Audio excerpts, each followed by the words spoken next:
I'm still alive, and today I want to talk about the power of peer pressure on the internet. The relationship between a content creator and their audience is definitely an interesting one, and I think especially so with small content creators. In our nearly 2 years here on YouTube, we've built up a small but loyal following. And in that time, I've responded to every single comment I've ever received, including that time 250 random strangers asked me questions. But that means I can have more of a two-sided relationship with all of you, the viewers. If you want to talk to me and, for example, say my haircut looks terrible, then you can, and I will reply to you. However, because of our channel's size, there will often only be a few comments on each video, which means that just a couple of people can decide what the audience perception to a video looks like. And I really felt how powerful just a few people could be on YouTube a few months ago, last summer. I mentioned in a video that I had written the first 80 pages of a book back when I was 12. It was called The Frozen World, and for some reason 3 or 4 people decided to make it their mission to make me read it in a video. It was basically all I saw in the comments for a couple of weeks, so eventually I caved and made a video about it. Now we can see this effect on a much larger scale with the movie The Justice League. There was a general outcry from fans to release the Snyder Cut, meaning a remake of the movie with Zack Snyder's initial vision. Warner Brothers eventually responded to fans, releasing the Snyder Cut, which was for some reason in 4:3. This might sound like a random tangent, but recently I found myself in the position of both Zack Snyder and Warner Brothers. A few days ago, I made the mistake of mentioning that for the initial video announcing daily uploading for 104 days, I had initially recorded a parody of the Phineas and Ferb theme song, but I scrapped it because frankly, I can't sing. Now where did I reveal this? Was it in a YouTube video, or perhaps a community post? Neither, actually. It was a reply to a comment from longtime viewer and our very first subscriber, Mr. Funiverse, which kicked off him and another longtime viewer, TJ, campaigning for me to release the Murphy cut. It caused me so much stress that my hair suddenly got shorter. I was being backed into a corner by our 2 most loyal viewers. Well, fine. Who cares that I can't sing, and who cares that this clip will haunt me for years to come? I am releasing the Murphy cut. Here you go. So the annual problem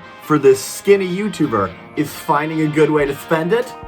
Like maybe building a rocket, or learning to juggle, or going to Disneyland, discovering if my brother still exists, or taking a cruise to Alaska, talking kids movies, creating memories, or locating your old movie script. It's over here.